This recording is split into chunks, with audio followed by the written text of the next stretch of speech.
Here we go. Again. Well, let's see. I tried starting this video when I had a little bit of light left, and unfortunately, I've lost the light. So I get to do this.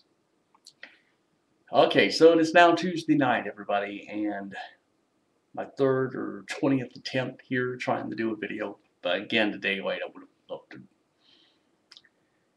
But so much I need to get to. So I'm not going to waste time. Big story going on around here. Flip Saunders out as far as coaching the Wizards. There's not enough Lysol you could spray on this turd that will save this franchise right now. It's out of control. You know, I'm surprised it took Ted Leonsis this long to pull the trigger. You know, what brought everything to a head apparently was the game last night, Philadelphia playing the 76ers, and apparently there were shouting matches.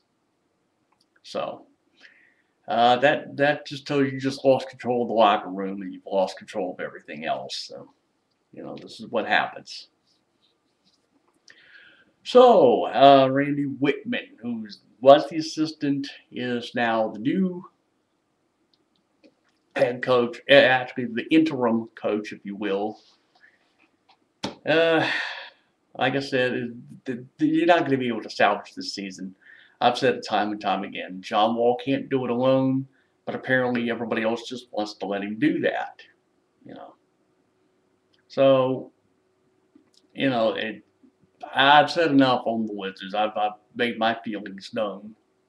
Of course, now the Ernie Grunfeld death watch begins. Because, of course, being the general manager of the Wizards.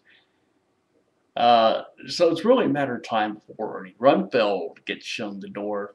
I'm just waiting to see how long that's going to take. You know, how long it'll take Ted Leonsis before he figures that one out. Moving along to the other team Ted Leonsis happens to own. Everybody saw the game Sunday with the Cavs in Pittsburgh. Saw what Alex Ovechkin did. Now, I will say here in total honesty, it is a borderline call. It is not worthy of a 3-game suspension. I can understand maybe 1 game or 2 or whatever. I can understand even a game. I can understand a fine. But to stand there and slap Ovie with a 3-game suspension, and the guy he hit basically did the same thing to Matt Hendricks, and he doesn't get fined, he doesn't get suspended, and that's clear-cut cross-checking or boarding. You know, I've seen the footage here, kids, so I know what I'm talking about. The NHL has a vendetta on Ovechkin. I've said this before. And this is what happens. So, at any rate, they came to the agreement today. Ovechkin said, "No, I'm not going to do the All-Star Game. I'd be a distraction," which in a way he would, which in a way he's right, because they're really talking about that and not focusing on the game. So you just wonder what the ratings are going to be for the NBC Sports Network, you know, or what they used to call Versus, because they were doing the All-Star Game. Oh, you want to see how much of a joke the ratings are going to be. No Ovechkin, no Sidney Crosby, you know, what are you going to do? What a joke. Anyway, 2 notes that indirectly involve Bryce Harper. Baseball Prospectus has now come out with their list of the top 10, I think I have it right, the top 10 outfielder prospects across Major League Baseball, and Bryce Harper's name is on that list. He also sits atop the list of the 20 top prospects for the Nationals. Again, this is I'm not thinking of its Baseball Prospectus. I'm trying to remember where else. It might have been. At any rate, but they did list. But there's the list of 20. You can go find it somewhere. I think it's nationalsprospects.com. You want to go find that. I think it's there. Uh, there's a whole lot of this. There's a whole list of names there, guys, that really do deserve, are getting the respect they should be getting, or get the notice they should be getting. Steve Lombardozzi, who they saw called up in September, and he's on the 25-man roster. Sorry.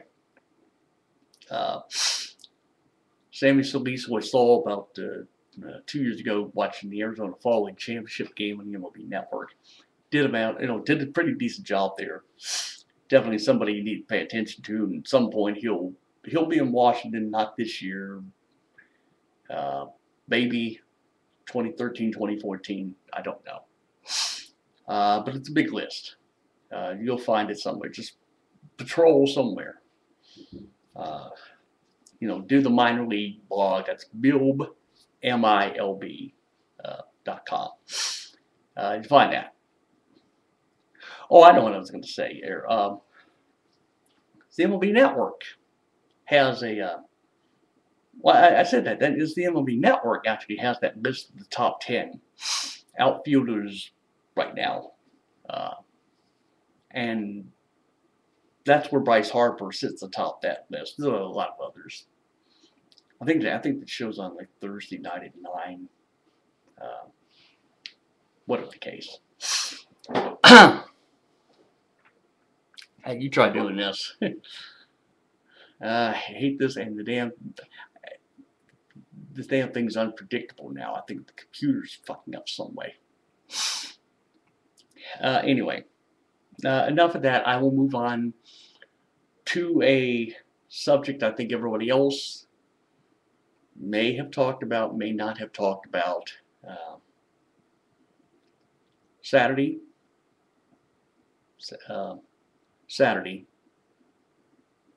or Sunday, I'm sorry, I keep forgetting which, but Joe Paterno lost his battle with cancer. And yet there are people across social media who basically wished him good riddance. I don't know where you're coming from, folks. I'm sorry. This is just not what I consider acceptable behavior from people. Joe Paterno did not ram his dick up a 10-year-old boy's ass. Jerry Sandusky did that.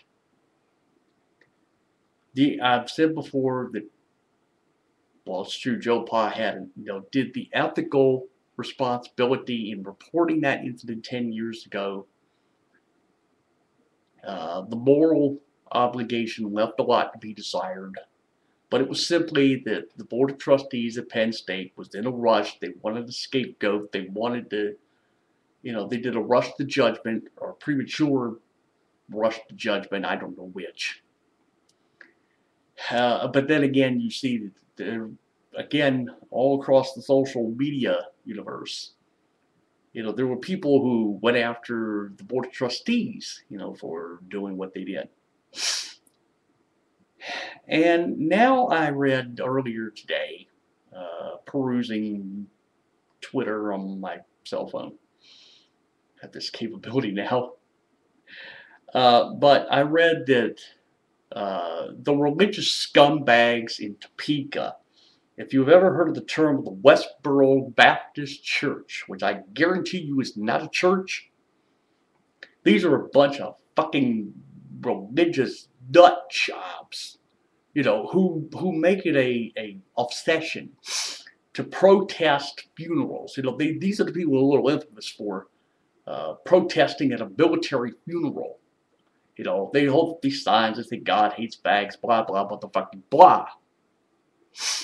Well, now these fucking religious nut jobs want to show up tomorrow at Joe Paterno's memorial service.